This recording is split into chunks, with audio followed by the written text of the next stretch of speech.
Here we are in front of the house we built 2 years ago. Beautiful double front doors, big front porch, architectural shingles, upgrades by anybody's standards. What it doesn't have is curb and gutter. Does it matter? Should it? We'll dig into that on this episode of Build Baby Build.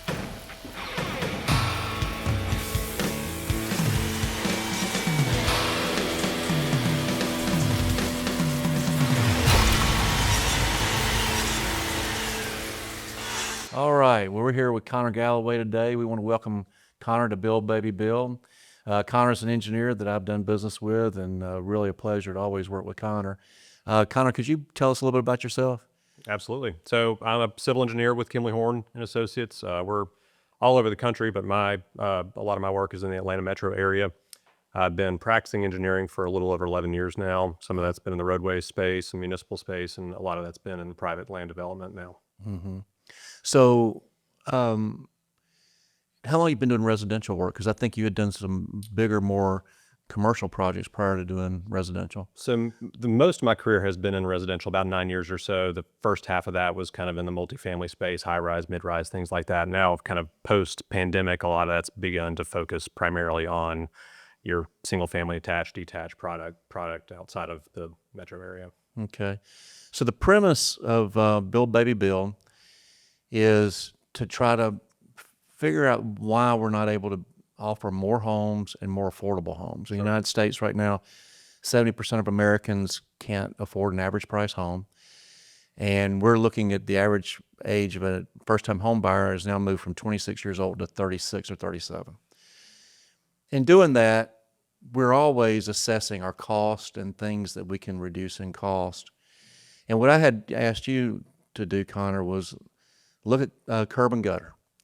And we want to talk about some other things that might be some more cost-effective options. But curb and gutter, can you tell me why we're asked to put curb and gutter in? Now, for my whole career, 47 years, we've used a lot of curb and gutter. Sure. Not on everything, but what is the point in curb and gutter? That's a good question. So, for the uninitiated, I mean, curb and gutter just is, as you're walking down the street, you're seeing, 18 inches or maybe 2 feet of concrete on the either side of an asphalt street. Some of that is the flat part is the gutter, and the vertical part of that is the curb. The primary purpose of that is for stormwater conveyance.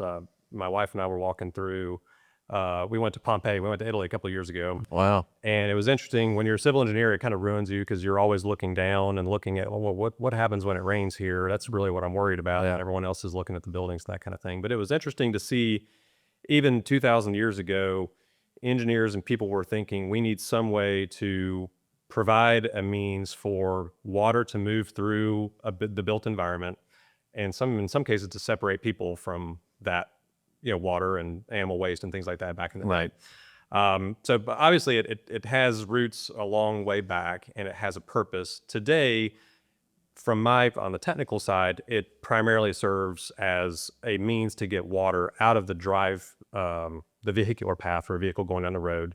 It gives that water somewhere to go and get into an inlet and on into some drainage course somewhere else. Without that, or without having inlets every so often, you begin to get hydroplaning or other kind of issues with vehicles passing through there, or if you're just walking by and someone drives through it, you're going to okay. that.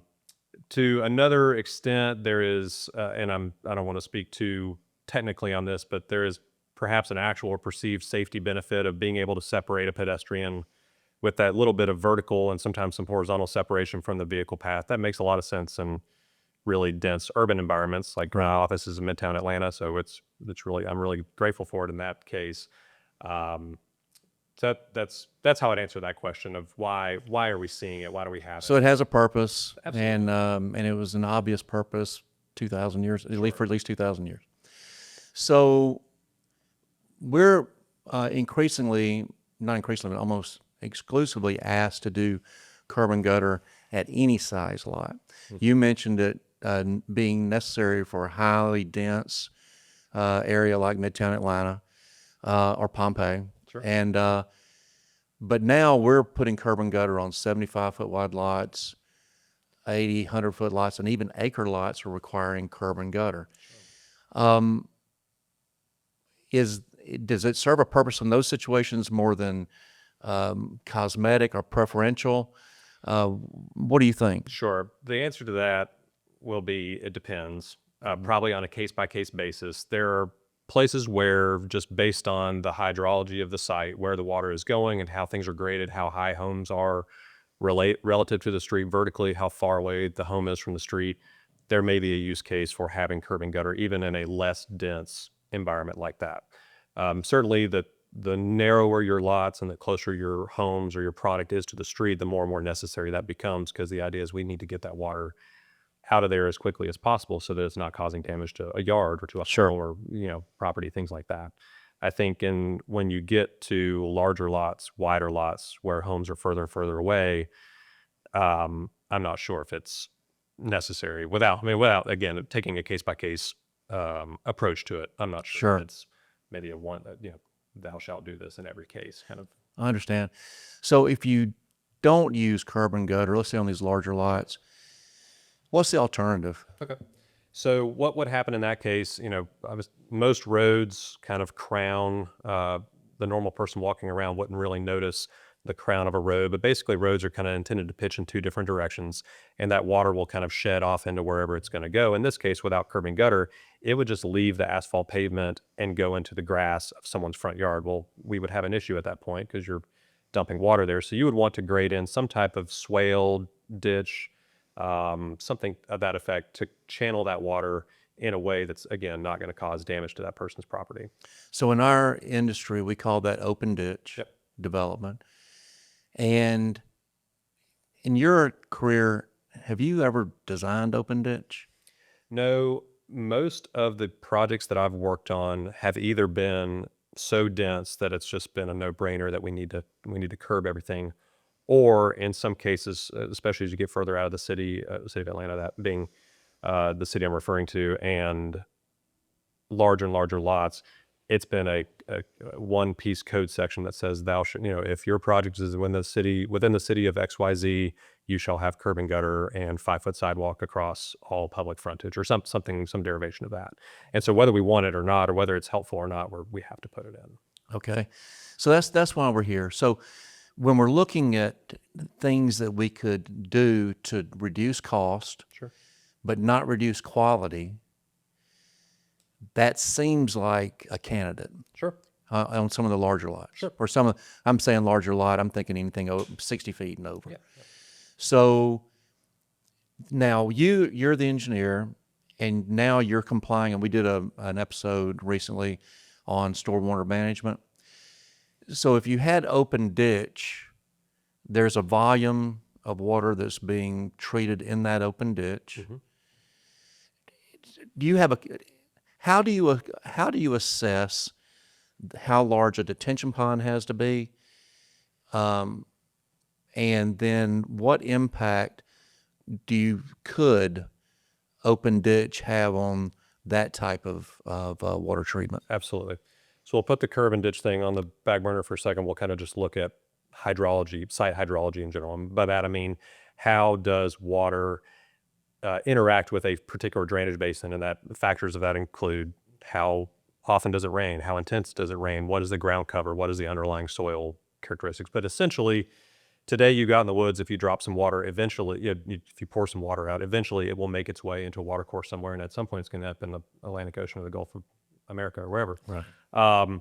So when we are evaluating a site, before we develop anything, we need to study the site as it is currently constructed or unimproved, and determine how much water is hitting it, where is it going, and how fast does it get there. In most municipalities, we are required, once we build, to design the site in such a way that we do not increase the amount of water that is leaving the site at its peak. And we can make a whole podcast on that, but essentially, in everyday terms, I need to leave it better than either as good or better than I found it, and better being releasing less water through a creek, because more water you're blowing through a creek, it's eroding, it's causing issues for downstream property owners, and obviously there's an environmental and ecological impact to that. And so as we design a site, once we design it, we need to, my client, Jay, or whoever says, hey, we need this many lots to make this work, or we need to, whatever the proposed program for the site is, we lay that out, we grade it. We have lots of different requirements that we need to kind of work within.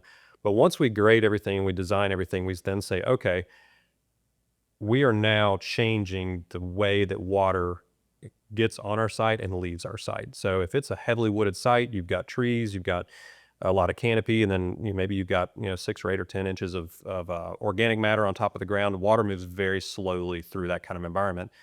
When I then strip all that off, and now I have some Bermuda and some asphalt and then clay right underneath that, the water is going to hit that and it's going to leave my site much, much faster. Therefore, we need a detention pond. We need to detain or hold on to that water and release it over a period of time. And so, in everyday terms, the faster that water leaves my site, the bigger and more robust my stormwater management or detention facility needs to be. We're not talking about water quality. We're not talking about infiltration yet. I'm just talking about, I want to, have you ever gotten on a highway before and you see one of those red lights that blinks red and green and it lets Right. cars, very similar process of you've got a normal flow of traffic going down 85. And if I just have a green light on West Paces Ferry or whatever and start dumping people on the interstate, you may start to cause traffic issues, congestion issues on the road. And so one way, I don't necessarily agree with it, but one way to mitigate that is to have some metering on your on-ramp. A detention pond kind of works similarly in that it's holding it back from getting onto the main drainage course in the analogy onto the interstate highway, and it releases it slowly so that main conduit is able to kind of absorb that over time, if that makes sense. That's a great analogy. Otherwise, whenever you get a green light on the minor road, all of a sudden you dump a whole bunch of cars on the interstate at one time, Right. and you've got a constriction there. So, so to kind of bring it back to our sort of the focus of our discussion here, when you have curb and gutter, you have concrete, and that's kind of that's about as fast as water is going to travel. If you pour water on your driveway, it's going to shoot right off the end of your driveway. If you pour water in your front yard, it's going to take a little while to get there. So it's that time that we're trying to work with. And again, like I said, we're not talking about treatment yet. We're not talking about water quality. We're just talking about detention. And so by its very nature, and it's not a bug, it's a feature. When you pour water into a gutter, it gets in there and gets out quickly, and that's what we want. Generally, the slower the water is going to travel, just like if traffic is flowing slowly, then you're going to have more and more traffic because more and more people are trying to get through that Right. bottleneck. When you have a ditch or swale, or we kind of use those terms interchangeably, they're generally grassed or vegetated in some way, and so water is going to enter into that, and it's generally going to travel slower. And there is even an aspect of that grass and that slowness allowing pollutants and heavy metals and things like that to settle out of the water as it's going slower. The faster that water is going, it's going to pick things up and carry it with it. So there's some benefits there. So it's one of those, like I said, it's kind of a case by case situation where, really maybe the engineer of record needs to be the one to advise a client on what they should do rather Right. than a code section buried somewhere dictates. No, that's a good point. So 2,000 years ago, when I'm listening to you, the priority was get the water out of there. Yeah, and Get it out. waste and all the other things Right, that get end it up all on the out of road. there. Yeah, And then during the last 2,000 years, and specifically the last 20 years, sure. we don't want to change the velocity that we get the water out of there. But now what's become priority is to clean Correct. and reduce the amount of water. So if I compare the two, a grass ditch, what I think you just said is that will likely reduce velocity. And generally we'll reduce velocity. I mean, slope of the ground and all that kind of how much water is moving. There's lots of different aspects, but If we general. studied it, could we quantify the pollutants that would likely settle during that? I guess it would be the weight of the pollutants against the time they were detained in those ditches and that kind of thing. Sure. And so in Georgia, we have the Georgia Stormwater Management Manual. We call it the Blue Book. Is that what you call it? I mean, it is a book and it is blue. I And know so what I call it. We colloquially call it the Blue Book. Yeah. And there's an entire table of different, we call them BMPs or best management practices to treat stormwater. When I say treat, I think the prevailing research is generally the first 1 inch of water that falls from the sky is generally the dirtiest because it's picking up oil, grease, gasoline, heavy metals, cigarette butts, whatever is on just kind of sitting around on the pavement. Right. After that, a lot of the rest of that water is generally not too bad comparatively. And again, I didn't do that research. That was done UGA or Auburn or wherever it is, they've kind of figured it out. Yeah. I'm a Yellow Jacket, so We'll blame it on Georgia. I will blame it on the dogs. And so, up until, and I don't know, I don't have a great handle on the history of things, but for the longest time, we just kind of built what we wanted to build, where we wanted to build it, and we just dumped the water into the creek. And that seemed to be fine until we reached, and especially in Atlanta, such a development intensity that, wow, we're really starting to cause trouble within these large river basins downstream of us. And so that's the push to detain water to just slow it down. And now we're starting to see, I guess they're studying what is ending up in these rivers and saying, wow, we're seeing Mercury hydrocarbons and and all kinds of mercury stuff. and all kinds of sketchy stuff. So, Yeah. but back to that blue book. I mean, there's a table. I was actually looking at it last night, thinking about our time together this morning. There's a table that's showing for each of these best management practices, and there's a bunch of them. But some of this research has kind of given us some guidelines on this is how much total suspended solids, that kind of pollutant load in that first little bit of water, should be removed by this particular measure, whether it's an infiltration trench or a bioswale or a dry swale, all kinds of stuff. I don't want to get too far into it, but so there is a way to quantify, and your engineer record on a project will have to document all that and prove to the city, county, state, whoever that, hey, our grass swale or our curb and gutter or whatever it is that we're doing is providing this amount of benefit. We have to back all that up. Could we say, I know every project stands alone, but if in a neighborhood where you did open ditch, it's likely that the detention could be smaller than it would be on curb and gutter. It could be, yes. And again, that's mainly a function of the time it takes, not necessarily the distance that the water has to travel, but the time velocity. it takes for it to get there. Gotcha. And so if I can slow that water, now granted, if I'm slowing water down, that means there's the same amount of rain is falling no matter what. So maybe there might be just a little bit of water in the curb and gutter out in the street. Maybe there's more water now flowing through Jay's ditch in his front yard. Right. So. Right. And my last homes have had open ditch, piped and open ditch. And all county roads are built with open ditch, and state roads are built with open ditch. Absolutely. Which that's kind of an interesting thing. So if we got away from the water side, what is another thing I'm having to go through? And I was thinking about you and I talking together, and sidewalks. So I want to ask you your opinion two different ways. So if we use open ditch, and now that forces the sidewalk farther off the road. But I see all types of places where what they do is they just pave more, stripe the road, and the sidewalk is actually the outside 4 foot of a now wider road. Sure. And now, granted, that offsets some cost because the curb is more expensive than the additional asphalt. Another thing it does is now what I'm being asked to do, and I don't know if you've run into this, I think you have. You've got your curb, they want at least a 2 foot planting strip, then a sidewalk that now, I have one municipality ask me for 10 feet sidewalk, but let's say 5 feet, but it's kind of typical. General. So now we're 7 feet behind the curb, and now they want me to make sure I'm at least 20 feet behind that before I can build the house, because they don't want the house to impede the sidewalk. Sure. And when we do townhome sites, we're trying to do sites where the homes can be closer to the street to reduce cost. That makes it very difficult. Is striping that outer section a viable option for sidewalk and bike traffic? So that it would be interesting to study where that's been done. I think in theory, yes, it can be done.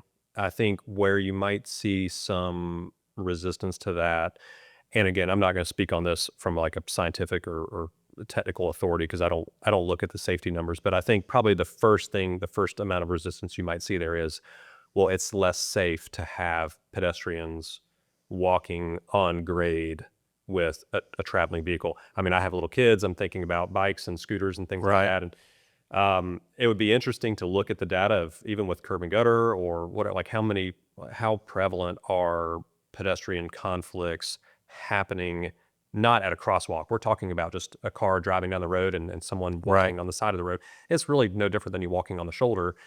On a 50, 60 mile an hour, arterial road, I would probably not advocate for that. Sure. But on in a quiet subdivision with really tight turning radii and just a lot of kind of site aspects that are kind of encouraging a driver to slow down, I'm not sure that safety issue is quite as compelling, if that Right. makes sense. And so, maybe at that point it might become irritating if the Amazon man just pulls up and kind of whips into that 5 foot stop, Wow. part. And I could see some on the programming side or on the Sure. operation side, you having some issues, but that would be an interesting. I mean, I think about like down in Florida a lot. You see, some of these communities that just have wider roads and they stripe the middle of it, and then everyone walks on the side. And it's funny in some places. I mean, if you go, I think there's I'm trying to think of the technical term. It's a European thing where they don't necessarily have an intersection. The road just gets very wide and cars are kind of pulling through, and it automatically kind of signals to drivers, oh, it's not obvious what I need to do right here. I need to slow down and be very careful. Right. And no one ever gets hit by a car. Huh. And so maybe, I could also see the case of, well, having that 2 foot grass strip, having that curb and gutter there maybe gives a false sense of security. So Well, it's hard to, that's my opinion, but and it's hard to dumb proof everything, of right? course you can't legislate every outcome. Yeah. So then when we leave from that conversation about curb and gutter there is an option, and it would, and from the developer standpoint, it would save money. It would definitely save time.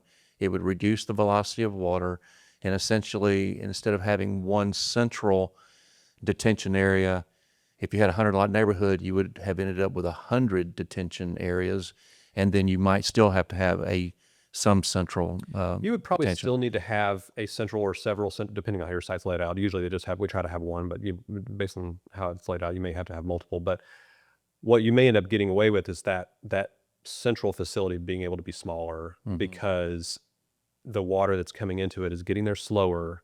And so as the water gets in there, that pond is able to treat it, deal with it, whatever it is it's doing, and then release it.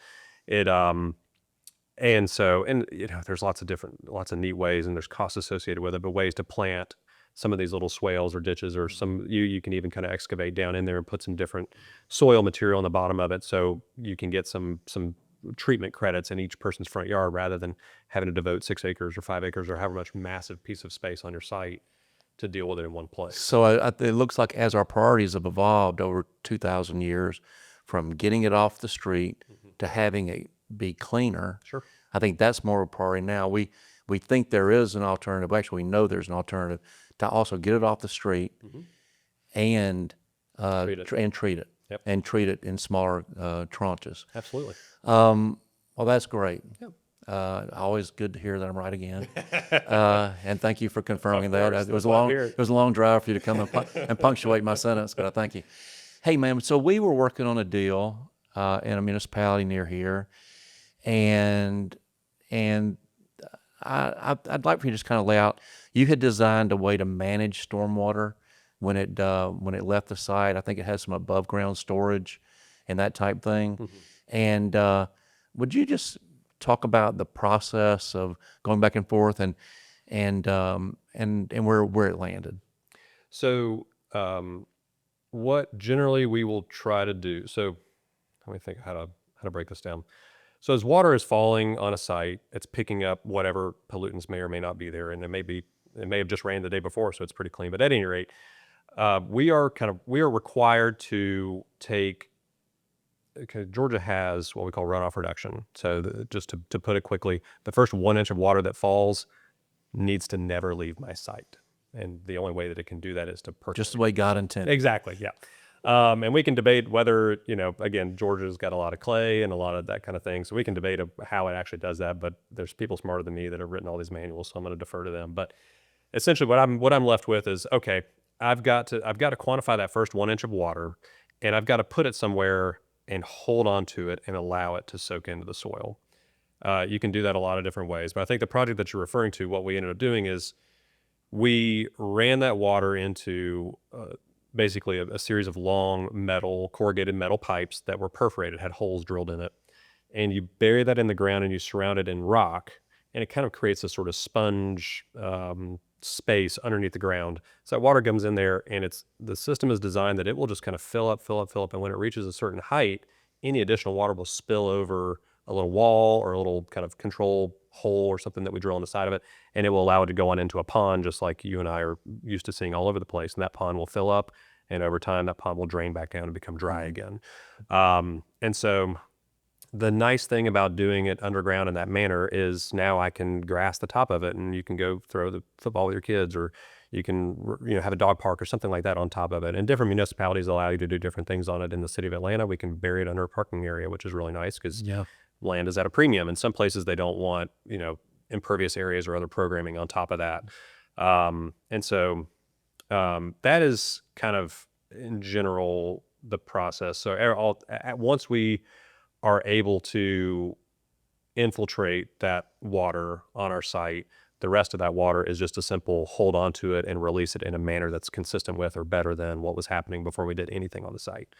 Interestingly enough, in some cases, that amount of water we have to infiltrate, that's so much water that just by simply infiltrating that first bit of water, we've already checked off all the boxes, that we've improved the downstream hydrology so much just by doing that, that in some cases we just let the rest of the water go off into the creek. Right. So it's interesting.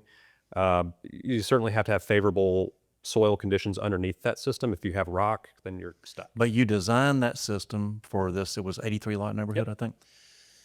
So you designed it, you submitted it, and then what was the response from the reviewer? We had to kind of walk the reviewer through our thought process. I think that maybe that was a type of solution to that problem that maybe is not as common outside the city. Again, what I was trying to do is trying to create more space to program for residents. I make water drain downhill. I move dirt. I do all that kind of stuff. But I'm a dad. I like to be outside. I want to try to help create as much as I'm able to influence within the parameters of my scope of work. I want to try to create a community that is compelling and a place for people to enjoy. And so how can I do that? Well, burying this thing underground. And so I did need to walk the reviewer through that, because I think perhaps they're more accustomed to that being something that is visible from above.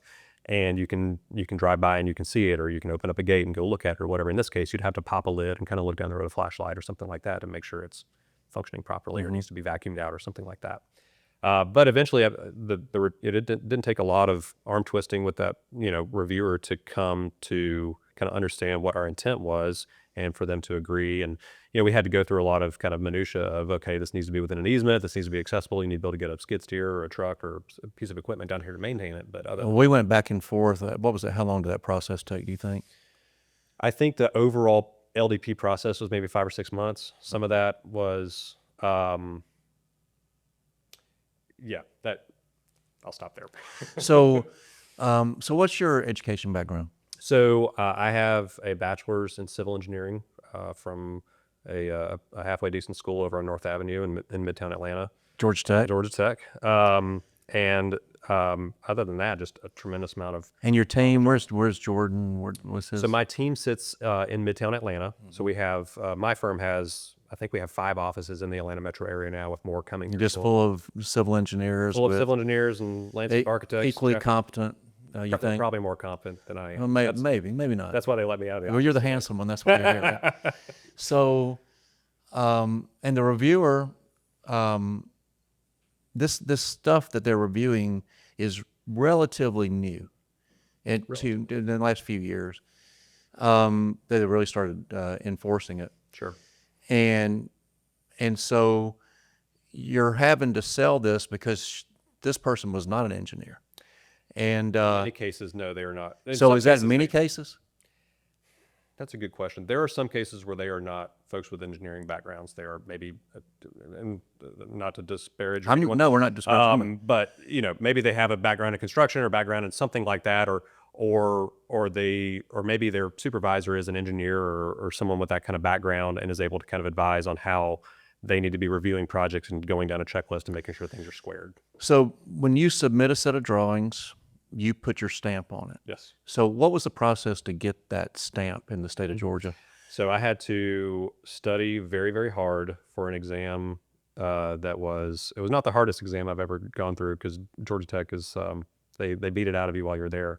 But essentially, I studied, I think, for 3 or 4 months every day, and then spent the whole weekend studying. My wife was pregnant with. How much experience did you have to have before you could even sit for the exam?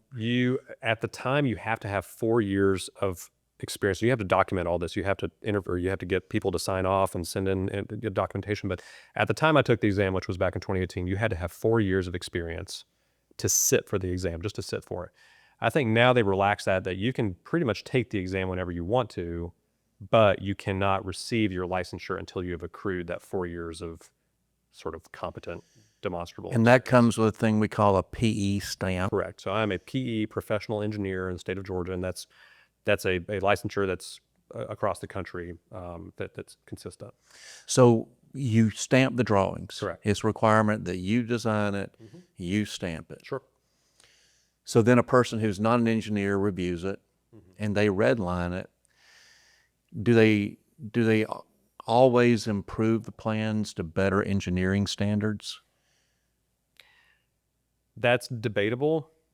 I'm going to say in most well, sometimes, mostly it's semantics, or it's very narrow things like, hey, we need to make sure this part is detailed, or hey, can you give me an additional exhibit to prove. It's usually more me further substantiating my assumptions and my thought process. There are some situations where they will ask me to do something that maybe improves things in their eyes. So here's an example. I have a site, I'm not going to say where it is, but and this is not uncommon. There are multiple jurisdictions that do this, but let's say you have a site that's currently fully paved and is a truck parking lot, for instance. They will sometimes say, okay, well, Jay, if you want to come in here and put 85 townhouses, your engineer needs to study this site as though it were heavily wooded today. So to return it the way our ancestors found it, a long time ago, to a heavily wooded site. And so there are certain coefficients and equations and things like that I have to then say, okay, this is a paved site. If I pour a bucket of water on here, in 1 minute, the water's going to be gone.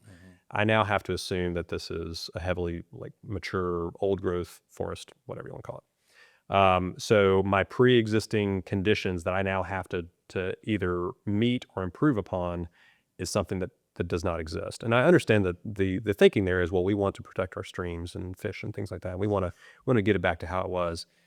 And I understand that, but what ends up happening is, wow, now I'm having to do a whole lot more work and devote a whole lot more space, or purchase a much more expensive system, or specify a much more expensive system for my client to install in order to create that same effect. Does that? Well, that sounds more punitive than effective. I think so. Yeah. Because at the end of the day, what's going to end up happening is that cost is going to get borne by the homeowner and the agent. Yeah, absolutely. And so, again, I can be sympathetic to the environmental thought process behind all that. But at the end of the day, as you stated at the onset of our time here, there's people that are my age that are not able to buy their first home. Right. So when you stamp a set of drawings, it's been co-designed to some degree with the reviewer. Have you ever felt uneasy about what you were stamping, as far as that you're not the sole designer of the site anymore? yes, and not so much like from a liability standpoint, wow, I'm worried that this is dangerous, or that Right. but more so, I think two things. Can this even be built? I think of the guys in the field in the heat or the cold or whatever, with the equipment and the logistics and the slopes, and trying to get the right kind of equipment where they need to put it. Can this even be constructed in the intent we're going through? When folks like you are spending tens of thousands of dollars on my time to go through the minutia of these details with these reviewers, and at the end of the day, here's an example. If you've got, we have to perform soil infiltration tests, and I don't know the full science behind that, but another consultant will come out and they'll dig a hole and they'll pour some water in. This is oversimplification, and they'll measure how long it takes for that water to enter into the soil. That will tell me, can I actually infiltrate water here, or do I need to do something else to clean the water? Mm-hmm. Well, that's a guy in a F-250 driving out in the woods and drilling a hole in the ground and pouring water in there. Again, oversimplifying it. But when you take a 80,000-pound excavator and you drive through the woods right there, that soil is no longer the same. Right. And so if my infiltration system needs to be 12 feet underground, based on how the site grades work out relative to existing grade, we can perform all the tests we want to, but now the guys in the field have to be ultra careful in digging that area out to where they don't, again, drive a 80,000-pound piece of equipment across. We've had that come up. We can't grade a lot of septic sites after we've done the soil test. The order's all kind of messed up. Hopefully we'll get that worked out. So what's the liability? You stamp a set of drawings. And then on top of that, let's say we build the development, we've paid the bonds. So we pay bonds, usually supply bonds of performance of the infrastructure. They're up to 2 years. Okay. So the municipalities are protected for 2 years. We paid for all of it. And then do you have any liability with your stamp on that set of drawings if things fail? Or if you were found to have not followed best practices? That's a good question. I'm not an expert on particulars in that, but generally my liability there would mostly be if someone downstream had some kind of adverse impact that they could demonstrate, wow, my backyard is flooding or something like that. You would be able to go back, or another consultant could go back and look at what was there, what did Connor do, and kind of check my work and determine, hey, they're fine and this is a fluke, an act of God or something like that. Or, hey, there was a missed calculation here and those things happen. There's errors, there's omissions, and then I'm not an attorney, but there's gross negligence, which I do not. But the point is, the point is, you're not going to hear that stamp you worked 4-year degree, 4 years experience, months of preparation to get. You're not going to risk that 8 years over putting that stamp over something that doesn't work or isn't sound. Sure. And as a matter of fact, we would think that you wouldn't put that stamp on anything that you would propose to the municipality in the first place. Sure. That's one thing we would like to see changed, is that rather than go through these long review processes, the state of Georgia issues you that stamp, and the municipality receives our bonds. And so if you submit a stamped set of drawings, then we think they should issue the permit. And then and because we're not really changing things that are significant, we're changing things that are preferential. We've had plans get turned down because of the font size, because of the placement of a title block, that kind of thing. Well, Connor, I tell you what, man, I really appreciate you coming in. Of course. I was curious, we hear people say they just don't build them like they used to, and we look and we go, well, thank goodness we had single pane glass, we had no insulation in the walls, that type of thing. I bought a house that was a really old house, and there was no footing under the exterior foundation. We end up going and doing all that ourselves. Some things we don't want to do like they used to. Yeah. But everything they used to do isn't wrong. Pompeii, they had the gutter system. I think they had water in Rome. They had everything, yeah. But the open ditch, we abandoned that. I think one thing in the exurbs where you're able to do the 60-foot lots and the 70-foot lots and the 100-foot lots, that it should at least be optional. And if it were optional, then the people who chose to buy homes in those neighborhoods would see the value in it and buy it. But then people would have an option to buy one that didn't have it, and I think the house would probably be, if it was just curb, I think the house would probably be $5,000 cheaper. But if you add on top of that the stormwater water quality standards that would be augmented by doing open ditch, we could lower the price dramatically. On one study we did recently, so much real estate had to be dedicated to these biofilters that we ended up losing 10% of the lots. There was $3,000 a door cost, direct cost, and then if you added in the lots that we lost, it actually added $16,000 to the price of every one of those homes. Good grief. Yeah. So you're people your age. You mostly run with professionals. You in college. What do you know people who are struggling to find a home or disappointed in what they can afford? Absolutely. Or particularly near employment centers and things like that. I mean, the places where people want to work, and there's plenty of jobs as I can see in Atlanta, but there's nowhere to live and we could get way outside of the stormwater realm of why that is. But affordability is a massive, massive problem. I see that there are people renting apartments for more than my mortgage right now. Wow. And so, people that are 10 or 12 years younger than me that are spending more on housing than I am, but they're not building any equity. They don't have any investment there. That money's going up in smoke. And so, everything that we can be doing on the development side to improve that and to increase supply is naturally going to put downward pressure on that. So. What concerns me is my kids are all your age. And I remember when I was their age, and my contemporaries, we were It was an exciting time of life. You're starting your family, you're getting married, you're buying your home, you're starting your family. And what I see now is such despair where people still want that same order. They still want to get their education, get their job, get married, and then have their kids. But there's such gaps where they're waiting until they can afford these things. They think they can afford it. You got 3 kids. Can you ever afford to have kids? No. I can't afford to have kids. I've got 4, and they're cheaper now. Yeah. But I'm myopic because I'm in this industry. Sure.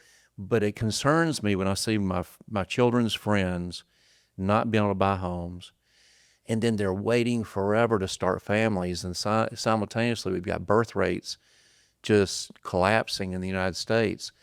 And there may not be any correlation at all, but you see in New York they nominated a socialist guy because he ran that things are too expensive, and they are.